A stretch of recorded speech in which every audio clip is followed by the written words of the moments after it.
The two great religious faiths of the three seas are Inritheism and Phanamry. Inritheism is the faith founded upon the revelations of Inri, called by many the latter prophet. Inritheism synthesizes elements of both monotheism and polytheism. Sacred to many Inrithi practitioners is a primeval text known as the Chronicle of the Tusk. This ancient transcript is carved into an enormous tusk, which is held in Sumna. The tusk is the oldest extant human text in Ierwa, and the scriptural foundation for all Manish faiths other than Phanamry. The 100 gods are the collective name of the gods enumerated in the Chronicle of the Tusk, and worshipped either under the auspices of the cults or in the traditional versions of the Kiyunat. In the Inrithi tradition, the 100 gods are thought to be aspects of the god, whom Inri famously called the Million-Souled. Phanamry is a monotheistic faith founded upon the revelations of the prophet Fane. Initially a Shrial priest in the Nansur province of Umara, Fane was declared a heretic by the ecclesiastical courts of the Thousand Temples in 3703 and banished to certain death in the Karathay Desert. According to Phanam tradition, rather than dying in the desert, Fane went blind. He experienced a series of revelations narrated in the Kipfa Eifen, or the Witness of Fane. He was granted miraculous powers he called the Water of Indara. He spent the remainder of his life preaching to and consolidating the desert tribes of the Kian. The central tenets of Phanamry deal with the solitary nature and transcendence of the god, the falseness of the gods, who are considered demons by the Phanam, the repudiation of the tusk as unholy, and the prohibition of all representations of the god. Our story continues in late winter, 4110, year of the tusk, Atursis. Akamian finds himself standing before the Quorum, the ruling council of the Mandate. A senior member of the Quorum named Natzera addresses Akamian and tells him that a man named Mathanet has seized the seat of the Thousand Temples and declared himself the Shraya. The Shraya is the title of the apostle of the latter prophet, the administrative ruler of the Thousand Temples, and the spiritual leader of the Inrithi. Natzera tells Akamian that the Shraya of the Thousand Temples is to call for a holy war. The Mandate know there are only two possibilities when the Shraya calls for war.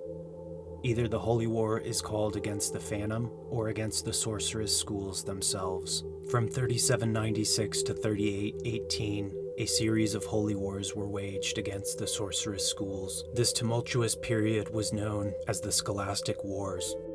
The Scholastic Wars saw the near destruction of several schools. The Chronicle of the Tusk, held by the Thousand Temples to be the very word of the god, had named all sorcerers unclean.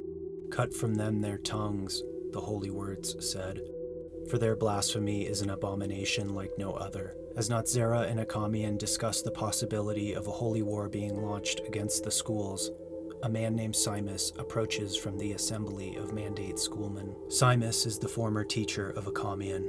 The two senior Mandate schoolmen reveal to Akamian the details of his next mission. He is to go to Sumna to discover the true intent of Mathanet's call to war. Akamian objects, confused as to why the Mandate has chosen him for this task.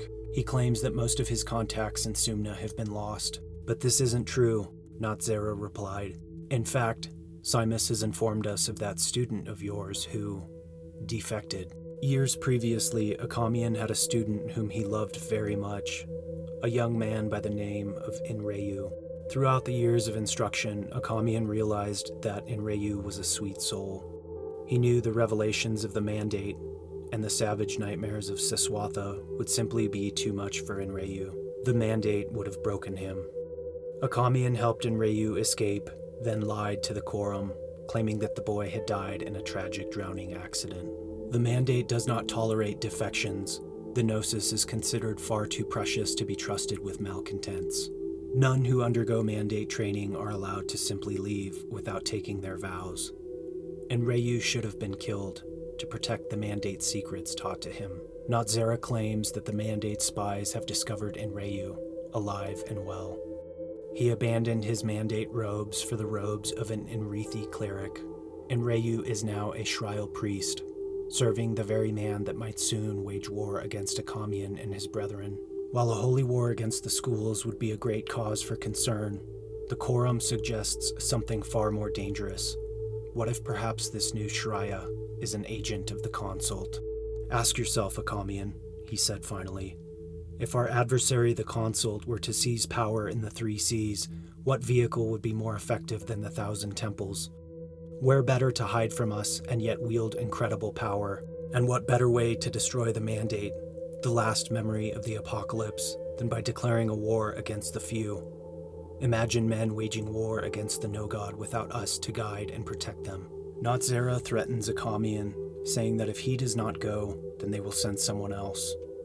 Reluctantly, Akamian takes passage on a ship and heads to Sumna, the holiest of cities for the Inrithi. Other than his former student Inriyu, the only other contact Akamian has in Sumna is a woman named Esmenet, a harlot whom he deeply loves. As Akamian begins his voyage, Nansur meets in secret with Simus.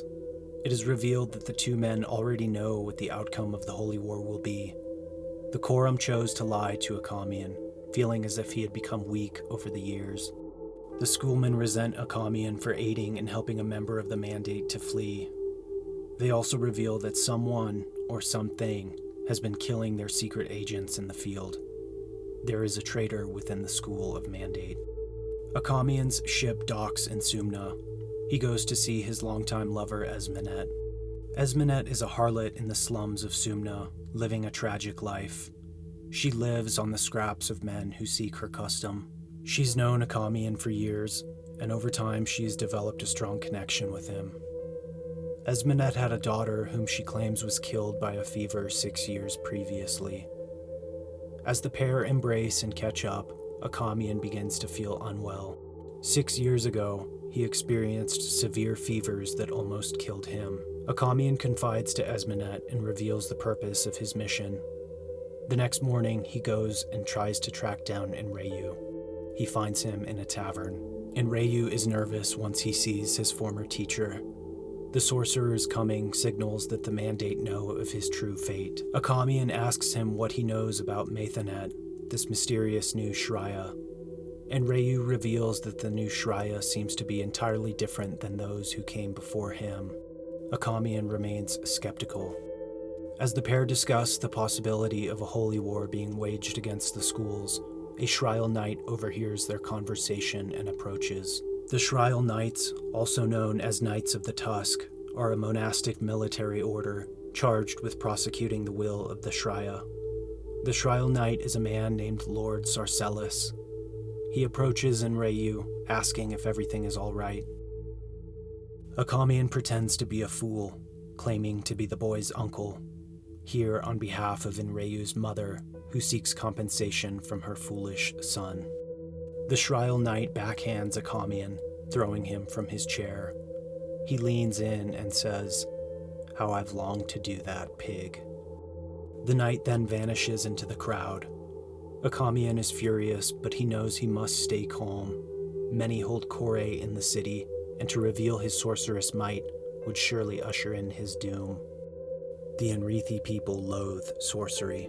Hesitantly, Inriyu agrees to spy for the School of Mandate.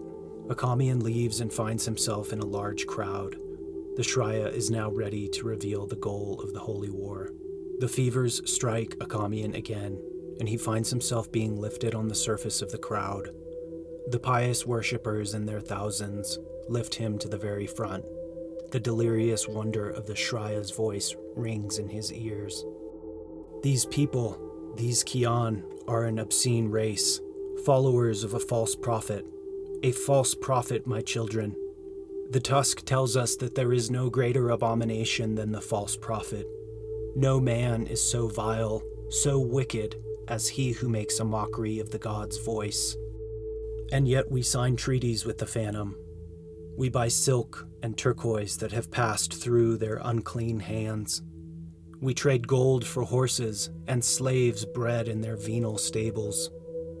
No more shall the faithful have intercourse with whorish nations, No more shall the faithful beat down their outrage in exchange for baubles from heathen lands. No more, children. We shall show them our fury. We shall loose upon them the gods' own vengeance. No, we will trade with heathen no longer. From this day forward we shall cease.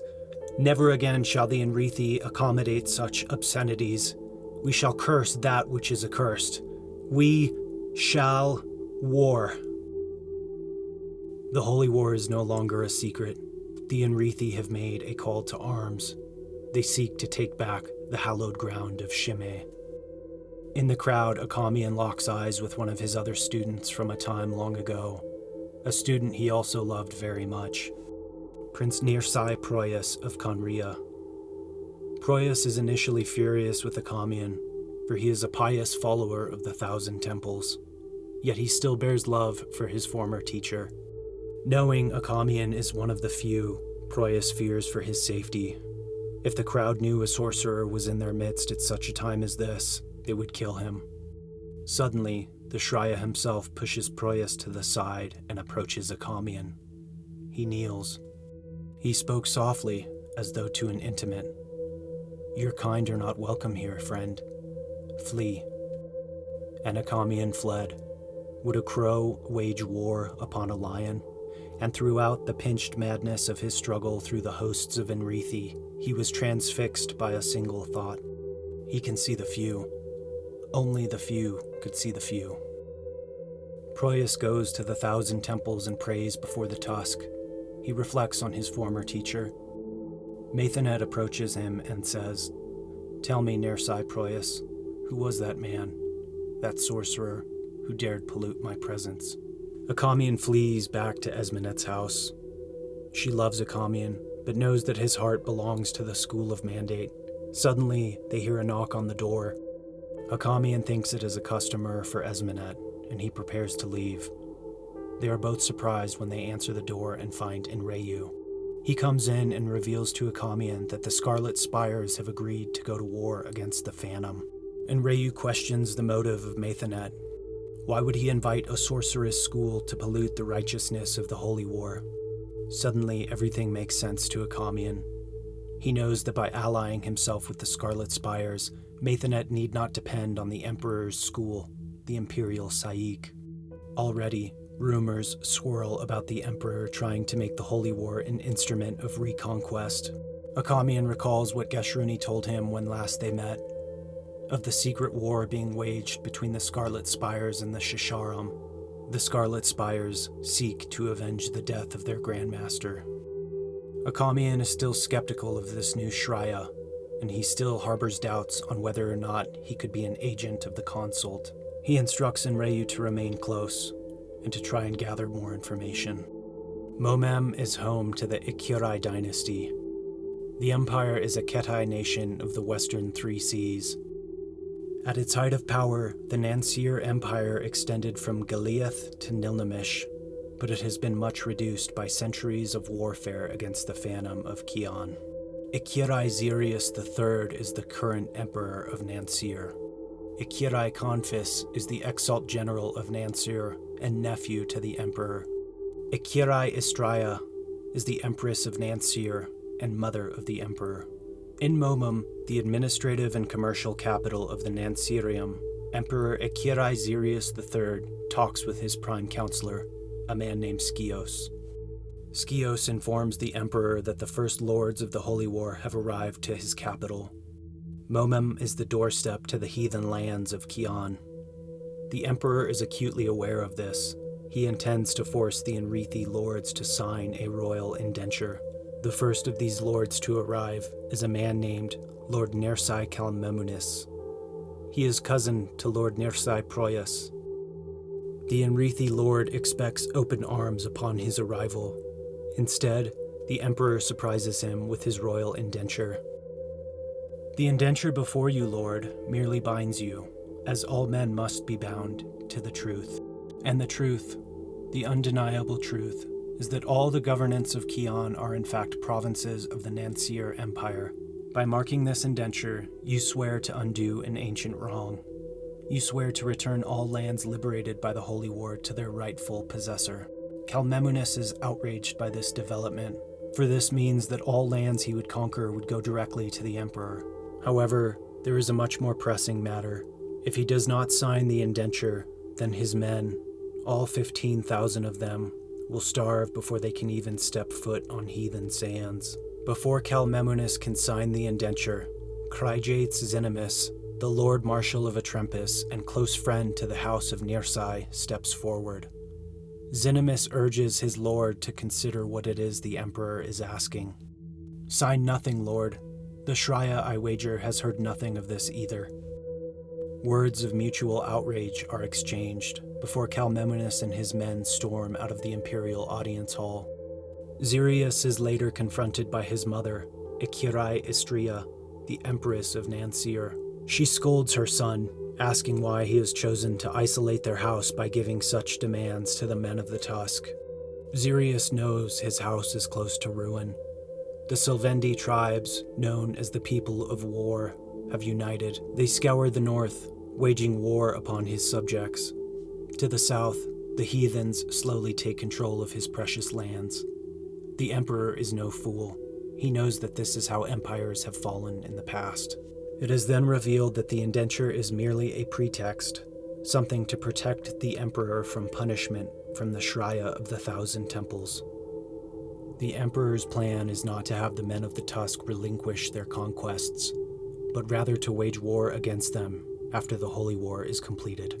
With his indenture, he will be immune to Shrial censorship when he subdues the petty, undermanned fiefdoms that are sure to arise in the Holy War's wake.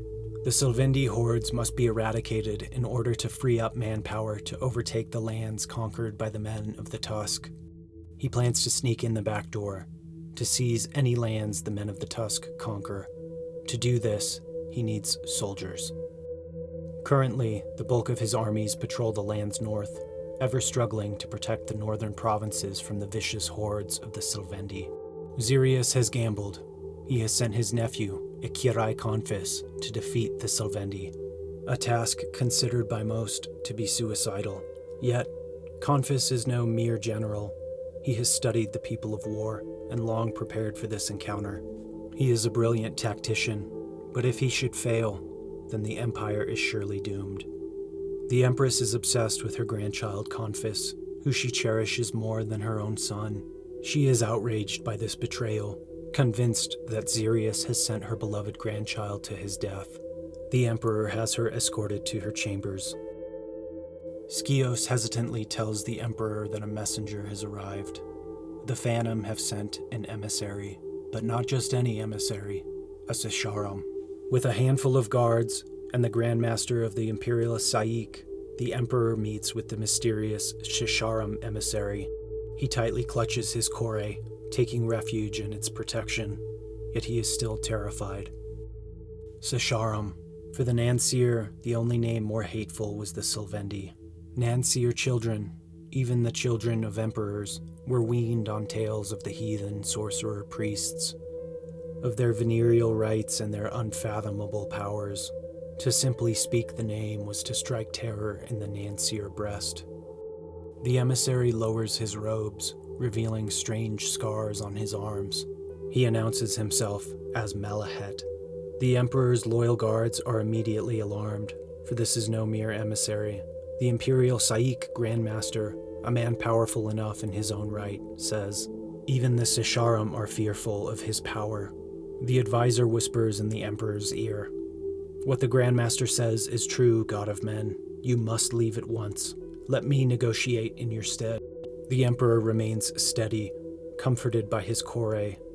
Suddenly, the face of Malahet begins to change. Using strange sorcery, Malahet superimposes the face of another onto his face. The Emperor now looks upon the face of Scarus, the Sapatash governor of Shigek. He is second in line to the Padaraja himself. The man claims to know of Zirius's schemes. He says, "Confis is doomed. No one possesses cunning or might enough to overcome the Sylvendi.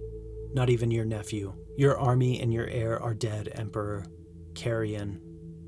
If so many Enrithi did not muster on your shores, I would ride to you even now and bid you drink of my sword."